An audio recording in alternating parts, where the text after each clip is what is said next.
Donc c'est vrai qu'on a été élu le 17 décembre, contexte particulier, mais avec une équipe de nouveaux. Moi, ce que j'apprécie sur les travaux qui ont été faits en conseil d'administration, on va dire qu'il y a eu 2 conseils d'administration tendus.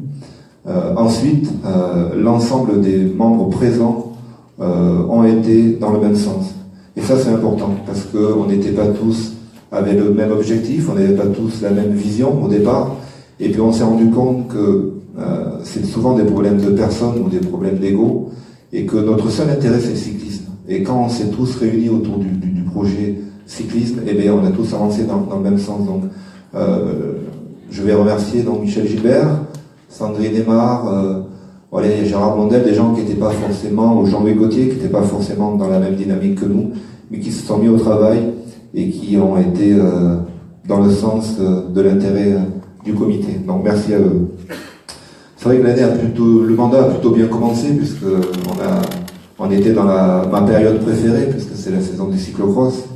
Et voilà, on a pu vivre un événement assez particulier, c'est le retour sur un podium des championnats de France d'un coureur aquitaine.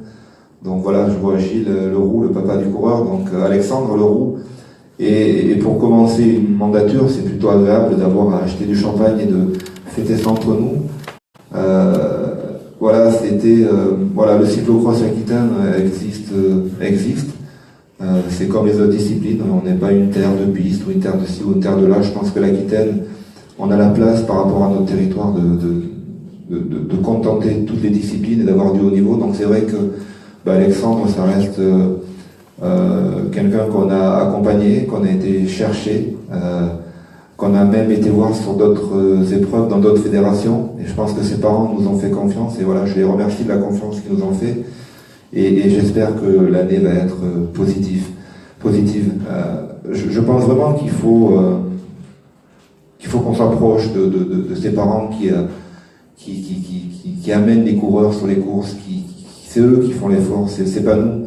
Nous, en fait, on se contente souvent de les amener vers des belles épreuves, des championnats de France, mais sans les dirigeants clubs, sans les bénévoles, sans les parents, en fait, on n'a rien.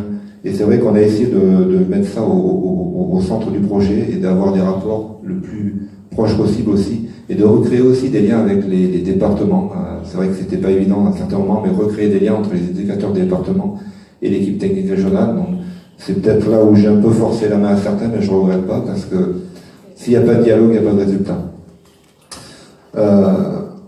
J'ai découvert aussi que le VTT Aquitaine avait des vraies valeurs et pouvait faire de très bons résultats.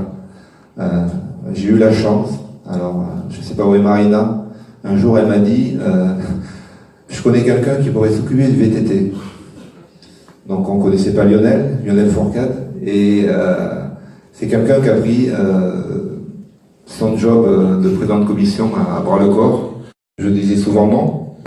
Aujourd'hui, on a un VTT Aquitain qui existe sur le plan national, ce qui n'était pas arrivé depuis longtemps, et donc ce qui fait que les investissements, c'est vrai qu'il y a eu un fonds investissement financier de fait sur le VTT, mais les résultats sont là. Donc je souhaite que ce ne soit pas que un essai, que ça se reproduise au niveau de la Nouvelle-Aquitaine. Et puis, au niveau des épreuves, il y a une personne très très discrète, je ne vois pas trop, c'est Gilbert Henry, qui est du VC Pomponnet. Donc voilà, c'est l'organisateur d'une Coupe de France dans le Périgord noir. Donc le Périgord noir, c'est un territoire très vaste, et vous arrivez dans un tout petit village, et là vous tombez sur des milliers de VTTistes, un parcours exceptionnel, et on se dit, la première chose que je me suis dit, c'est on peut avoir des circuits comme ça à l'Aquitaine. Ben oui, on peut avoir des circuits comme ça à l'Aquitaine. Le plus dur, c'est de le trouver à l'organisateur, parce qu'en fait, il est au milieu de ses bénévoles. Il n'est pas en costard cravate en train de bavailler le nez, non, il est en train de travailler, d'aider. Et c'est ces gens-là qu'il faut mettre en avant, parce que il a été souvent oublié. Et moi, j'aimerais que, dès que vous l'applaudissiez pour l'organisation qu'il a fait à Saint-Pampan, et lui souhaiter bon courage pour la suite, parce qu'il mérite vraiment.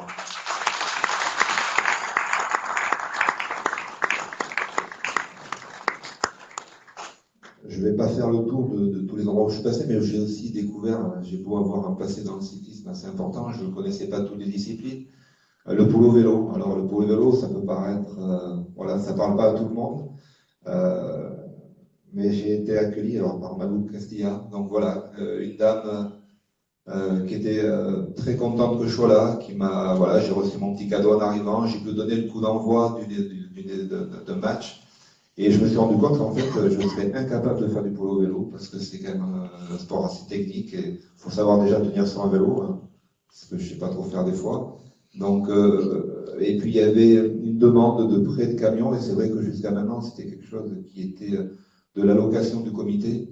Et moi, j'estimais que par rapport à la représentation qu'ils faisaient de ce sport et de l'Aquitaine sur le territoire, eh bien, j'ai décidé qu'on leur prête, quand on le pouvait, le camion pour qu'ils puissent se déplacer, parce qu'il faut savoir que les épreuves sont très loin.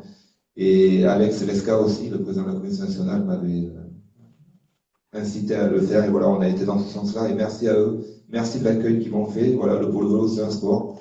Ils m'ont parlé de l'historique du polo vélo avec des clubs qui étaient en Aquitaine un peu partout, et aujourd'hui, il n'y en a plus qu'un. Donc, félicitations à ce club et bonne chance pour la suite, surtout. On a vécu aussi les championnats de BMX d'Europe et de France, donc je ne vois pas où est le président du Stade Bordelais. Voilà, donc un gros événement. Sous grosse, voilà, sous responsabilité aussi de l'État, parce que vous savez qu'on est en période très compliquée, donc une sécurité très compliquée à gérer, donc des budgets pas prévus à rajouter au budget des épreuves. Donc ça a été quand même, pour moi qui découvre le BMX, voilà, je ne vais pas me cacher, à part avoir cassé la clavicule à Michael Skolnick sur une piste de BMX, je n'ai pas dû faire grand-chose de plus. Mais voilà, j'ai rencontré des gens, mais des fois qu'on a des coups de moins bien, des fois qu'on n'est pas au top, et puis qu'on va sur un championnat Aquitaine à Normande, et puis qu'on voit des gamins qui sont heureux, on leur a mis une médaille, ils sont fiers, et bien on se dit, ben voilà notre rôle, voilà pourquoi on est... quelle est notre mission? C'est de donner ce sourire aux jeunes qui, eux, ne pensent pas à tout les égos de chacun et qui ne pensent qu'au sport et se faire plaisir. Donc, c'est un sport, voilà, il y a le président de Tonnes qui m'avait expliqué comment se passait le départ. Voilà. Il y a toujours eu dans chaque déplacement, quand je ne connaissais pas, des gens pour m'expliquer ce qu'était leur discipline. Donc, le BMX, voilà, c'est un sport fun qui rassemble beaucoup de licenciés, qui atteint peut-être un niveau licencié aujourd'hui qui est peut-être au sommet, mais voilà, il ne faut pas désespérer. Je pense que, je l'ai dit la semaine dernière en Dordogne, on a des axes de progrès sur la construction des pistes de BMX sur la région, et je pense qu'il faudra s'associer avec les collectivités pour inciter, parce que je pense que le BMX, c'est un sport où on peut insérer aussi. On voit le cas du Stade Bordelais dans un quartier assez difficile, parce que quand on connaît l'histoire du Stade Bordelais, c'était aussi de relancer un peu ce quartier-là. Et donc, je pense qu'il y a des villes comme Périgueux, Agen, Bergerac ou autres qui pourraient se lancer là-dedans parce que vu le nombre de licenciés, je pense que s'il y a des pistes dans les grosses agglomérations, je pense qu'on pourrait encore augmenter le nombre de licenciés. Donc, c'est vrai qu'aujourd'hui, on ne va pas se voiler la face. Le BMX et la nouvelle région, c'est vrai que c'est compliqué. Donc, ils vont se voir la semaine prochaine pour essayer de créer quelque chose qui aille dans le sens de tous. Mais voilà, faut pas qu'il y ait de désert. Je pense que c'est important. Donc, réfléchissez dans l'intérêt de tous. Il ne faut pas tout révolutionner en un an. Donc, pour ceux qui viendront le 12, essayez d'être constructifs et de faire vraiment avancer les choses. Et puis, être président, c'est avoir aussi la chance de pouvoir croiser des gens. J'ai eu la chance d'aller sur le Tour du Lot-et-Garonne et puis d'avoir comme chauffeur le dernier champion du monde français sur route, donc Laurent Brochard. Et c'est vrai que c'était un honneur que vous m'avez fait, donc Jean-Jacques, merci. Donc Jean-Jacques est beaucoup plus détendu que le jour du départ de Lot-et-Garonne, parce que je veux dire que c'est l'organisateur de tout. Un tour de Lot-et-Garonne atypique, avec ses chemins, voilà, c'est magnifique. Et le regret que j'ai, c'est d'entendre certains coureurs. Quand je vois des cadets qui vont au Trophée Madio et qui sont 120, 130, heureux d'aller sur les chemins, parce qu'ils comparent ça par Paris-Roubaix, et quand je vois des clubs de DN1 qui râlent parce qu'ils ont des chemins, alors on a un spécialiste de Paris-Roubaix avec nous, Gilbert, je ne comprends pas la réaction, surtout à la limite, s'ils payaient leur vélo, je me dis, ok, mais non. Et voilà, et le plus beau cadeau qu'est fait, c'est de voir le petit Madoise, qui était en Belgique, je crois, la veille, ou aux Pays-Bas, et qui a traversé dans la nuit pour être présent sur une épreuve, pour justement s'aguerrir dans l'espoir de passer pro et de découvrir d'autres épreuves. Donc voilà, il y a beaucoup de râleurs, mais il y a aussi ce petit côté qui fait plaisir aux organisateurs. Et Je sais qu'ils ont une manche pour l'année prochaine et bravo pour l'organisation. Le comité de Lot-et-Garonne, c'est un comité particulier, très peu licencié, qui a du mal à constituer des fois un bureau, mais très dynamique. J'ai assisté aussi à Damazan, à l'épreuve piste.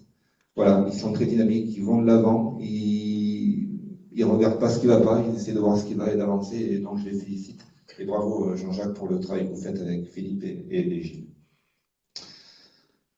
Évidemment, j'ai découvert les championnats Aquitaine, donc des jeunes, donc dans un club que je connais très très bien, Périgueux. Donc c'est vrai que quand je suis arrivé là-bas, je me suis senti un peu à la maison.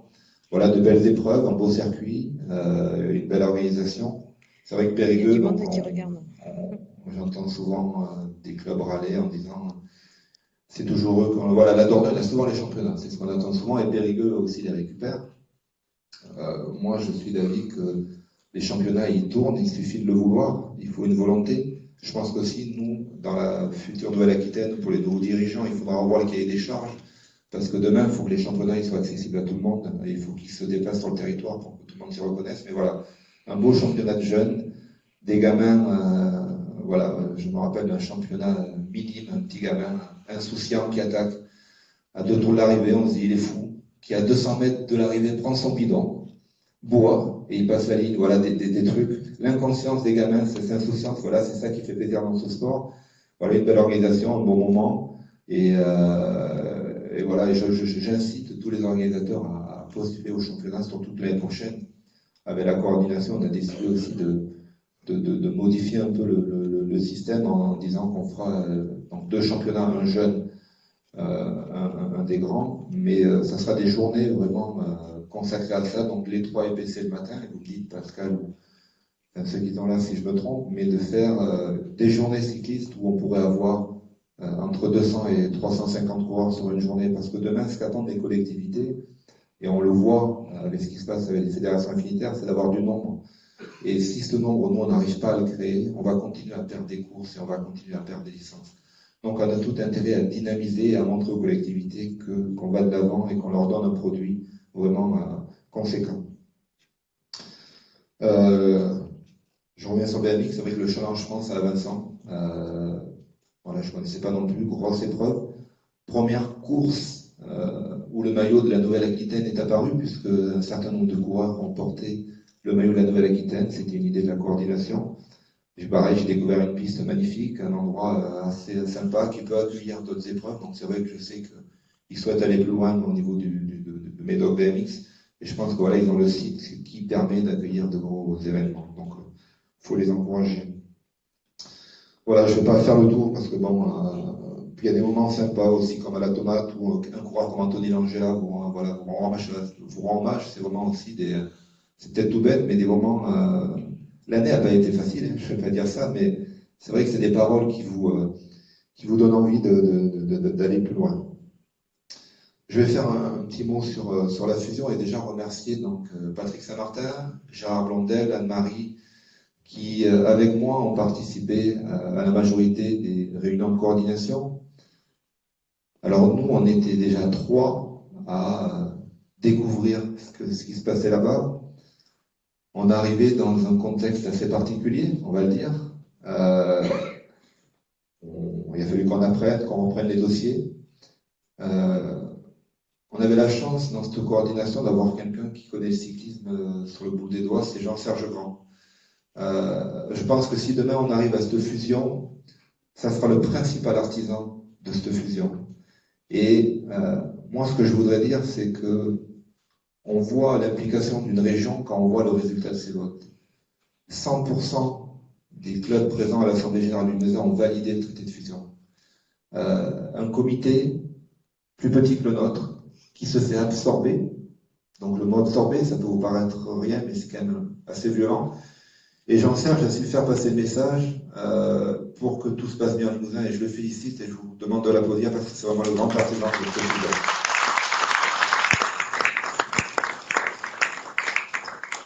Et moi, j'ai beaucoup appris avec lui. C'est vrai qu'on a passé quelques heures sur la route un jour pour aller à Poitiers. C'est un passionné avant tout et je pense que c'est ça qui doit nous guider dans nos missions que l'on a de bénévoles du cyclisme. Donc c'est vrai que demain, les départements dans cette fusion, ils auront une place très importante aujourd'hui, comme j'ai dit sur les assemblées générales départements que j'ai fait, et ce que je dirais encore aux autres, c'est que on peut plus avoir un fonctionnement comme cela sur de telles régions, et c'est vrai que des fois on a l'impression que on attend beaucoup du comité régional dans les départements, mais voilà, je pense que sur la recherche de licenciés, sur la recherche d'épreuves, et je sais que mon ami Didier, on n'est pas forcément tout le temps d'accord. L'amitié fait on est très amis, on sait se réconcilier, mais c'est vrai que les départements de même vont avoir un travail sur le terrain qui va nous permettre de continuer à exister, parce qu'il faut bien se dire que la nouvelle région, 12 départements, un territoire immense, si on n'a pas une cohésion territoriale avec les départements auprès des clubs, on va en perdre. Il ne faut pas rêver. L'objectif des départements, c'est d'éviter de créer des déserts de la Fédération française de cyclisme sur leur territoire. Et c'est pour ça que je pense que demain, dans la nouvelle région, ils auront une place importante. Et c'est pourquoi la coordination avait choisi aussi qu'ils soient représentés, puisqu'il y aura 12 membres, un par département, qui sera présent au conseil d'administration. Je pense que ça, c'est une belle avancée. C'est des choses qui devront évoluer aussi plus tard, parce qu'on se rend compte aussi que chaque département n'a pas la même vision ou la même dynamisme. Donc c'est vrai qu'il faudra les accompagner dans le développement de la Nouvelle-Aquitaine. Moi, je vais parler juste voilà, il y a eu la seule chose que certains retiennent, c'est la démission de Michel Chavanel de la présidence de la coordination. Et donc pour certains, la coordination, ça se passait très mal. Donc là, j'ai quelques témoins, puisqu'on est quand même plus de la moitié à être présent dans ce salle. Ça s'est très, très, très bien passé. On n'était pas toujours d'accord, mais une fusion ne peut bien se passer que s'il y a des compromis. On ne peut pas arriver autour d'une table en disant c'est moi le plus fort, c'est moi qui vais tout commander. Moi, je me suis mis autour de la table à égalité de Jean-Serge et de Michel. Il y a de la réticence encore dans certains comités sur cette fusion. Certains ne sont pas forcément pour, par conviction. Des fois, en Poitou, c'est vrai qu'on entend oui, mais vous, les Aquitains, moi, ce que je souhaite, c'est qu'à partir du 2 décembre, on ne parle plus en disant nous, le Limousin, ou nous, le Poitou, ou nous, les Aquitains. Il faut que dès le 2 décembre, on parle d'un seul nom et de parler de la Nouvelle-Aquitaine, c'est important. Et la démission de Michel est plus de problèmes professionnels, puisqu'il était absent depuis pas mal de réunions, et qu'à un moment donné, il faut aussi que l'engagement soit total, parce que la fusion, c'est quand même pas quelque chose d'anodin. Sur la fusion, on en parlera un peu plus. Je laisserai Jean-Serge vous expliquer juste après. Petit rappel, dès que je clôt l'AG, vous allez voir les filles, vous re-signez et on essaie d'aller vite pour faire l'AG extraordinaire, surtout ne partez pas. Dans la vie des commissions, c'est vrai que j'ai voulu un peu changer le système en impliquant chaque président de commission dans le budget sur les déplacements. Donc c'est quelque chose qui avait un peu heurté le TR. Mais aujourd'hui, moi, en tant que maire d'une commune, j'ai envie de responsabiliser les gens sur les budgets. Parce que si vous ne les responsabilisez pas, ben, ils dépensent, ils disent on va là-bas, mais il n'y a pas cette notion d'argent. Donc la plupart ont fait des prévisionnels qu'on a validés ou pas avec Jean-Michel, mais ils ont senti aussi la difficulté, on les a impliqués dans les difficultés financières du comité. Et ils ont fait un travail, comme je disais tout le temps, c'est que quand je vois les résultats, j'ai l'impression pourtant qu'on n'a rien fait d'exceptionnel dans les dépenses. Mais voilà, des recettes qui n'arrivent pas, des petits détails par rapport au mois qui nous reste, mais voilà. Je ne vais pas m'arrêter sur toutes les commissions parce qu'il y a tellement de travail qui a été fait. Moi, ce que j'encourage, c'est que la plupart ont travaillé dans le bon sens. Ceux qui... voilà, c'est vrai que quand vous avez une nouvelle équipe, en amont, on pense pas forcément à qui on va mettre à telle ou telle commission. Et c'est vrai que je sais que j'ai des gens que j'ai mis dans des commissions qui, au premier abord, comprenaient pas pourquoi je les mettais là. Et quand on voit le résultat à la fin de l'année, qui c'est super, le recul et puis aussi le regard nouveau. Parce que je pense qu'on a besoin aussi d'un regard nouveau et de faire évoluer les choses. Et donc là, je pense beaucoup à la commission école de vélo. Et Marina, je te remercie parce que même si tu m'as un peu secoué à un moment donné parce que tu n'étais pas contente, tu as fait un super boulot, tu as pris le recul. Et en plus, elle a plein d'idées pour l'avenir pour les écoles de vélo, parce que c'est vrai que ça va être très compliqué de gérer des écoles de vélo sur la Nouvelle-Aquitaine, et je tiens à te remercier. Donc, je vais parler de Pierre-Marc, commission route. qui a été très carré sur les montées, sur les descentes, même si ça nous a valu quelques articles dans le Sud du Rhône cycliste. Je ne citerai personne, mais bon, on a essayé d'être droit, honnête et de respecter tout le monde. Pas évident des moments pour Pierre-Marc de faire entendre sa voix, même auprès de moi, je le reconnais. Mais voilà, on a trouvé un terrain d'entente pour que tout se passe bien. Julien Morin n'est pas là, mais au niveau de la piste, il a fait un gros boulot. Une année plutôt positif, le résultat. Voilà, on restera sur le résultat positif. La commission cyclocross a bien travaillé, la commission féminine, donc Sandrine Desmar avait accepté de prendre le projet. On avait décidé de continuer à Kitine. Et bien, j'ai pu les rencontrer sur Sauternes et puis sur le Haillan. Donc, je sais qu'Hervé est dans le coin. Grosse organisation. Nos filles n'ont pas démérité. On a essayé de faire ce qu'on pouvait et j'ai toujours essayé d'être présent pour les encourager. Et bon, beau travail aussi. Je vais peut-être oublier pour le BMX tous les aléas qu'on a eus, mais voilà, de bons résultats sur l'épreuve de l'équipe d'Aquitaine. Donc voilà, une année, une vie du comité assez particulière. Et puis aussi, il a fallu finaliser le projet du bâtiment. Alors, je ne vais pas me voiler la face, c'est un projet pour lequel j'avais voté contre, puisque mon président de club m'avait donné la mission de me rendre à l'Ajax-Riser. Donc c'est vrai que c'est pas évident de mener un projet sur lequel on ne croit pas. C'est vrai que c'était quand même quelque chose de particulier, mais il faut assumer ses responsabilités, les engagements étaient bien avancés. Et c'est vrai que la décision de faire continuer Michel sur ce projet-là, pour moi, était logique. On a réussi, presque, mais c'est vrai que par rapport à ce qui nous avait été annoncé au début, c'est vrai que Jean-Michel m'a de suite alerté en me disant attention, hein, ça va être beaucoup plus long que prévu. Donc voilà, on a réussi. Le constructeur, eh bien, ça reste un constructeur, hein, il vend son produit. Et c'est vrai que voilà, ça aurait pu mieux se passer. Mais dans l'ensemble, ça a été bien mené et j'espère que d'ici 15 jours, je signerai donc la vente et l'achat a été signé déjà, donc on est tranquille là-dessus. On a beaucoup subi le budget aussi, parce que c'est vrai que le budget, c'est pas nous qui l'avons fait, donc c'est vrai que subir un budget, c'est pas vraiment évident. Mais voilà, voilà, il y a des personnes comme Jean-Michel Labec qui m'a fait confiance, je crois. Et je pense qu'on a la chance d'avoir un trésorier qui est aussi chef d'entreprise et qui sait gérer les choses et qui sait dire les choses. Des fois un peu brutal. C'est vrai qu'Anne-Marie, des fois, elle a pu un peu secouer en BE, sur son côté rigide, mais voilà, c'est des moments où on se dit les choses, où on avance. L'avantage qu'on a eu sur cette année, c'est qu'on s'est beaucoup dit les choses et on a échangé et ça a toujours bien fini. Je vais oublier plein de monde parce que tout le monde a fait son boulot, donc c'est ça. Alain Vandal, qui, au moment où Eric a eu aussi quelques difficultés, a su prendre le relais. Et l'avantage avec Alain, c'est que c'est pas peut-être ou non, c'est oui, non. Voilà, c'est catégorique. On n'a pas le choix.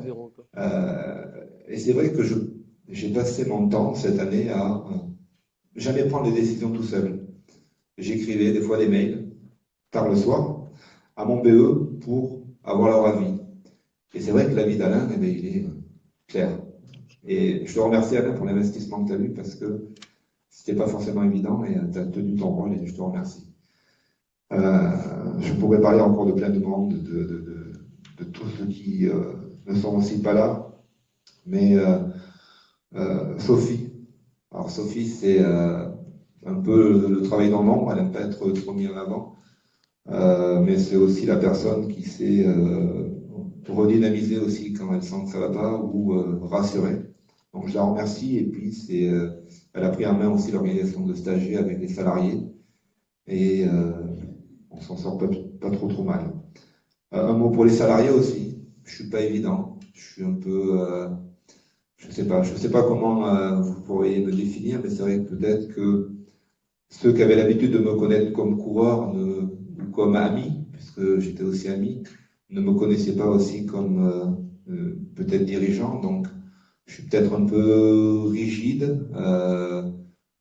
J'écoute peut-être un peu trop ce qu'on me dit, mais j'essaye surtout de de me recentrer sur le cyclisme. Et donc désolé peut-être pour des fois où j'ai pas été agréable, mais c'était pas forcément contre vous, c'était vraiment pour faire avancer le vélo et que tout aille bien. Donc merci à vous, merci de m'avoir supporté et puis un petit mot pour Arnaud. Dans un mois, Arnaud a décidé de partir sur d'autres projets.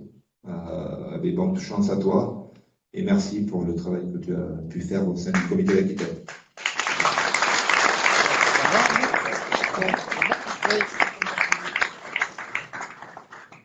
Je pense que j'ai fait un peu le tour de tout.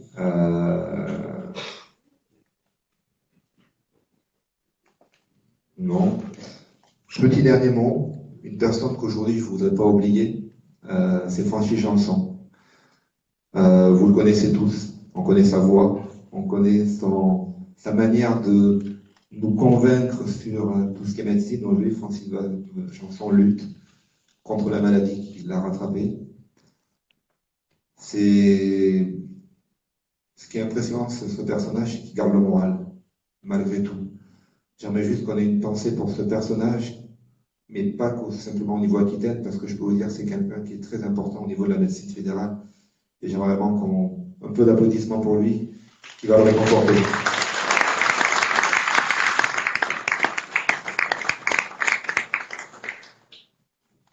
Dernier petit mot, vous avez vu que malheureusement, l'année cycliste c'est fini, sur un dossier qui nous a mis en avant, mais on va balayer ce côté sportif. Moi, je veux juste remercier Arnaud qui est ici, Angela, le président de l'SM Accident, du courage qu'il a de supporter cette épreuve et de quand même arriver à garder le moral parce que c'est pas évident. Arnaud, j'essaye de t'appeler quand je peux pour qu'on essaie d'échanger. Tu sais que mon numéro est toujours ouvert pour toi. Ce qui est dangereux dans ce qui est arrivé, c'est que ça peut avoir un impact sur les organisateurs de petites courses qui vont nous dire nous, on ne veut pas être mis en avant là-dessus. Ce que je reproche aux gens qui ont fait cette affaire, c'est que je ne comprends pas pourquoi Stade 2 était là ce jour-là. Nous, c'est une affaire qu'on avait depuis une semaine, nous, au comité, mais à aucun moment on a voulu que ce soit médiatisé. Et je peux vous dire qu'Arnaud l'a subi, je l'ai subi, Gérard Blondel l'a subi. D'avoir les journalistes tous les jours, c'est lourd. Et Arnaud, courage, sois fort. Je sais que tu es dans une période où tu dois prendre des décisions peut-être difficiles, mais tu as tout mon soutien et lâche pas parce que tu as aussi des coureurs qui comptent sur toi et tu le sais. Donc bon courage à toi. Et je vais finir par un petit mot sur... Aujourd'hui, on ne serait rien sans tous les bénévoles, mais pas les bénévoles dirigeants comme nous on est. C'est tous les bénévoles qui sont à des carrefours, à des postes assez ingrats, des fois, qui ne voyaient rien. Sur des grosses épreuves, des fois, les bénévoles, ils sont des fois à 1 kilomètre du circuit. Et je peux vous dire que ces gens-là, on les jamais en avant. Et bien, applaudissez-les, parce que sans les bénévoles, le cyclisme n'aurait pas lieu et on en manque déjà.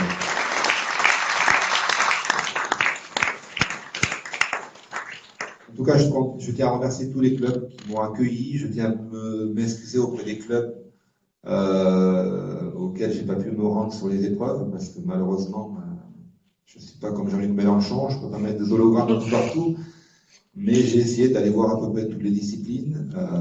Voilà, j'ai tenu des paroles, j'avais promis à Gilbert, c'est quelque chose qu'il espérait depuis longtemps, qui est une équipe d'Aquitaine au départ du Piémont, ce qu'on a fait. Le Tour de Gironde, l'équipe d'Aquitaine, au Tour du canton de Mareuil. Alors ça peut vous paraître anodin, mais c'est notre place, c'est là qu'on doit être. Et je vous remercie aux organisateurs de m'avoir accueilli et de m'avoir fait profiter aussi, des fois de l'intérieur des étapes de ces courses-là.